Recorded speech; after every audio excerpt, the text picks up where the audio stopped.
Jumpa lagi.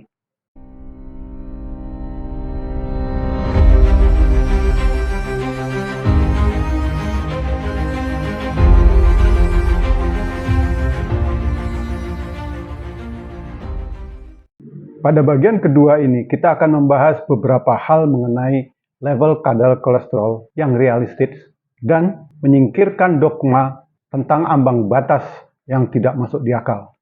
Kita mulai dari muaranya dahulu. Berikut ini adalah grafik dari sebuah studi kolesterol yang mencakup 12,8 juta penduduk Korea Selatan dewasa yang diterbitkan di Nature Scientific Report 7 Februari 2019. Data kolesterol ini diambil dari tahun 2001 sampai 2004 dan mereka diamati terus sampai tahun 2013 dan kematian-kematian subjek dicatat. Sampel studi ini cukup banyak, yaitu 12,8 juta penduduk Korea Selatan dan dalam jangka waktu yang cukup lama sehingga cukup meyakinkan. Sumbu X menunjukkan kadar kolesterol dan sumbu Y menunjukkan risiko kematian. Dari grafik ini jelas bahwa kadar kolesterol yang ideal agar bisa berumur panjang dan risiko kematian akibat segala jenis penyakit adalah pada kisaran 190 sampai 250 mg per desiliter.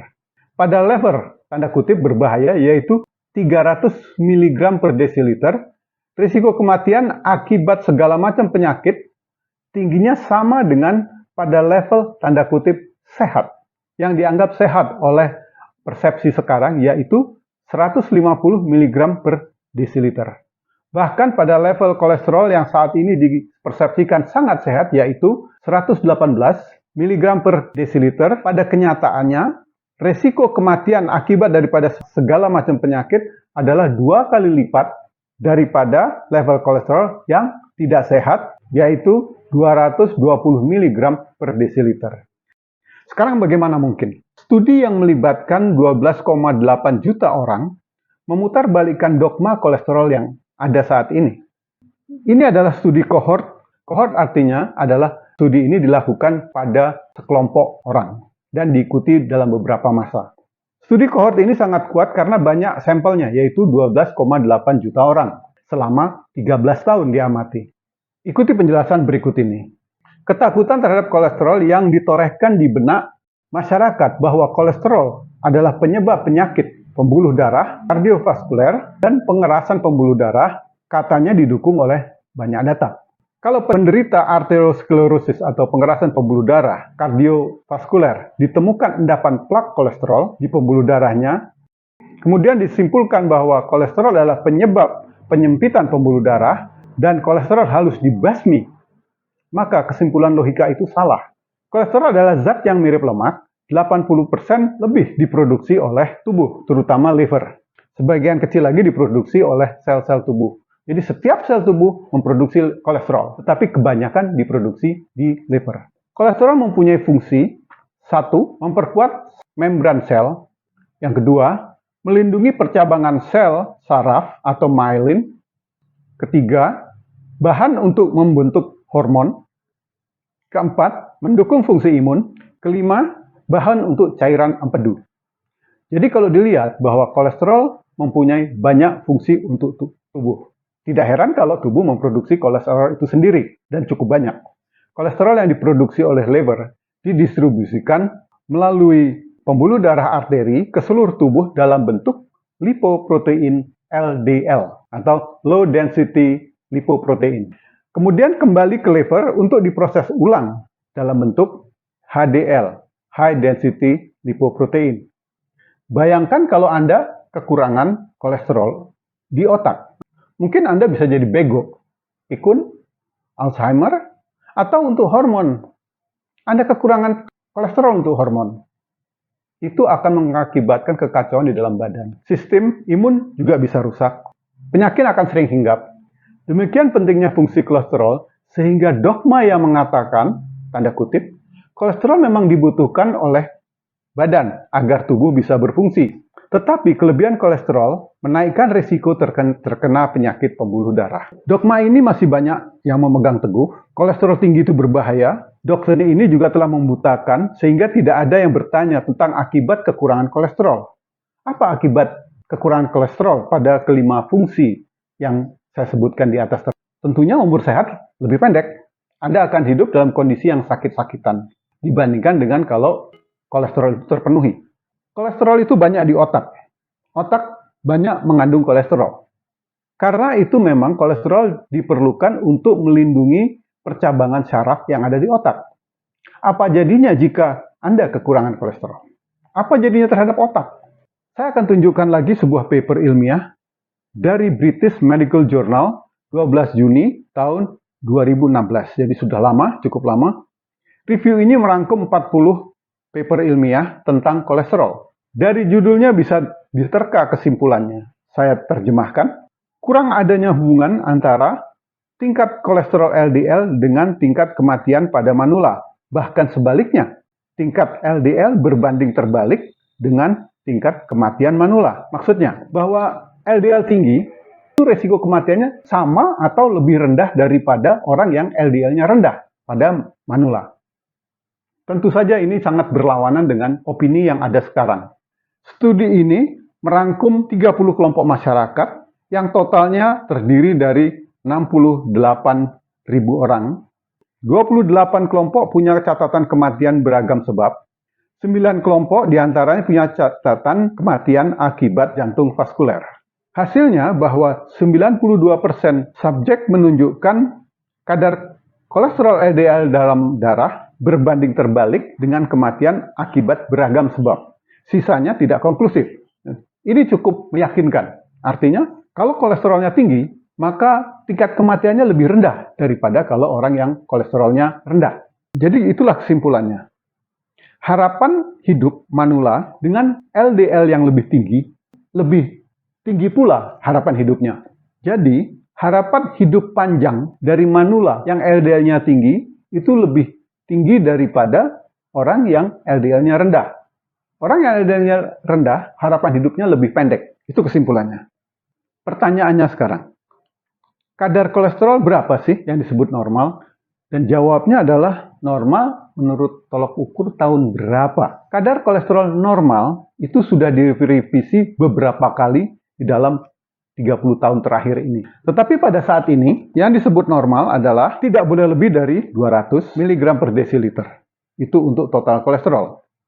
Untuk LDL, tidak boleh lebih dari 100 mg per desiliter. Khusus mengenai kolesterol LDL, orang yang diobati kolesterolnya itu ditargetkan agar kolesterol LDL-nya bisa mencapai 70 mg per desiliter. Banyak dokter yang mematok angka ini untuk mencari aman.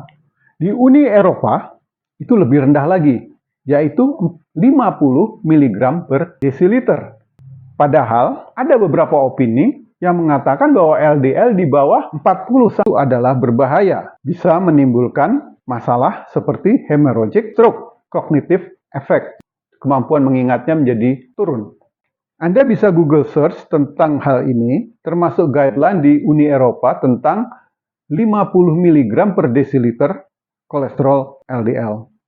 Kalau ini benar, mengontrol level LDL dari kisaran 40 sampai 50 mg per desiliter itu sangat sulit karena kisaran itu sangat sempit.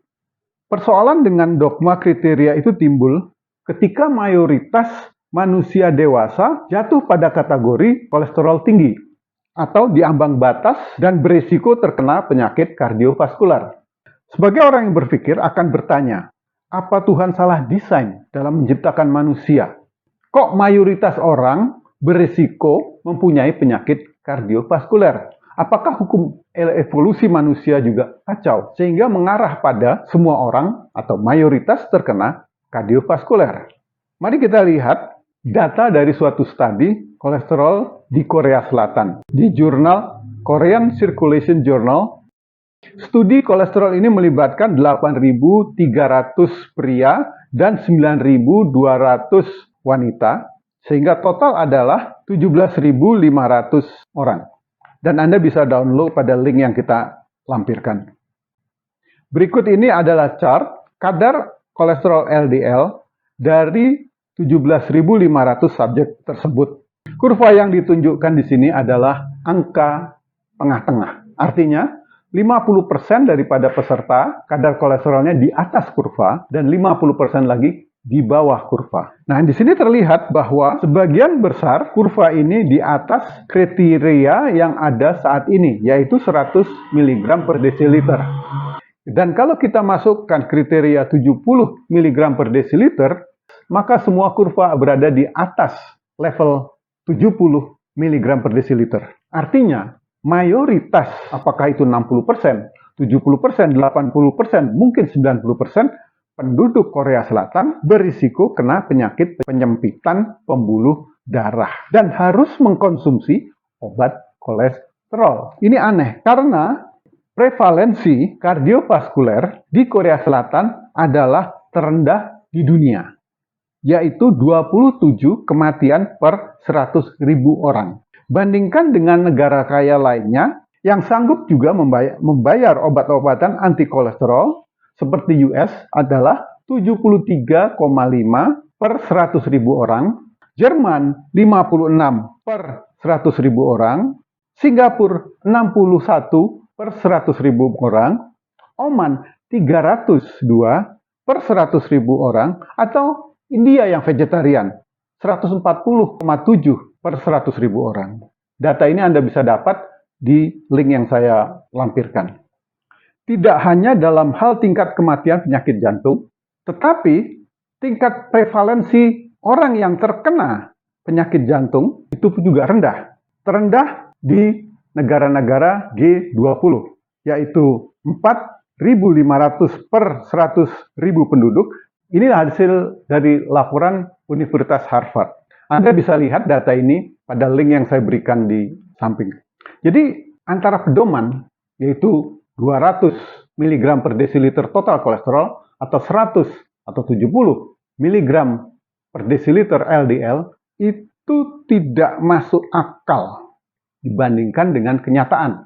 Oleh sebab itu, Anda punya pertanyaan yang bisa didiskusikan dengan dokter Anda. Apakah dari dulu angka keramat 100 mg per desiliter LDL atau 200 mg per desiliter kolesterol total menjadi tolok ukur sehat sakitnya orang? Saya akan tunjukkan tahun-tahun revisi perubahan angka batas atas daripada kolesterol. Tahun 1983 yang disebut sehat adalah kolesterol di bawah 350. Kemudian direvisi lagi. Tahun 1986 kolesterol maksimum yang dianggap sehat itu adalah 300 mg per desiliter. Tahun 1990 250 mg per desiliter. Suatu kenyataan bahwa LDL adalah bahan yang diproduksi oleh tubuh, bukan bahan dari luar. Bagi saya, itu menunjukkan bahwa kolesterol suatu hal yang penting, dan dia punya fungsi-fungsi yang penting juga di dalam tubuh. Opini saya, berdasarkan riset-riset yang telah saya baca, kolesterol LDL adalah bahan yang diproduksi karena dibutuhkan tubuh. Kisaran yang optimal antara 190 sampai 280 mg per desiliter untuk total kolesterol. Ini semua sesuai dengan studi-studi yang kita tampilkan tadi, yaitu studi dengan 12,8 juta penduduk Korea Selatan dan studi dari data Enhance. Jadi ini bukan kesimpulan yang diambil dari awang-awang. Oke, sekian dulu. Kalau video ini bermanfaat dan mencerahkan, silakan Anda berbagi dengan teman-teman yang lain, agar supaya mereka juga ikut tercerahkan. Saya bukan dokter, dan saya tidak punya izin untuk mengobati. Konten video ini hanyalah sebagai informasi yang Anda bisa gunakan untuk berdiskusi dengan dokter Anda, untuk kepentingan Anda sendiri. Sekian dulu. Salam sehat sampai 130 tahun dan matinya masuk surga. Saya Imam Semar, Al-Kafil Kalkal, Jail Muskila Al-Jawi, mengundurkan diri. Wassalamualaikum.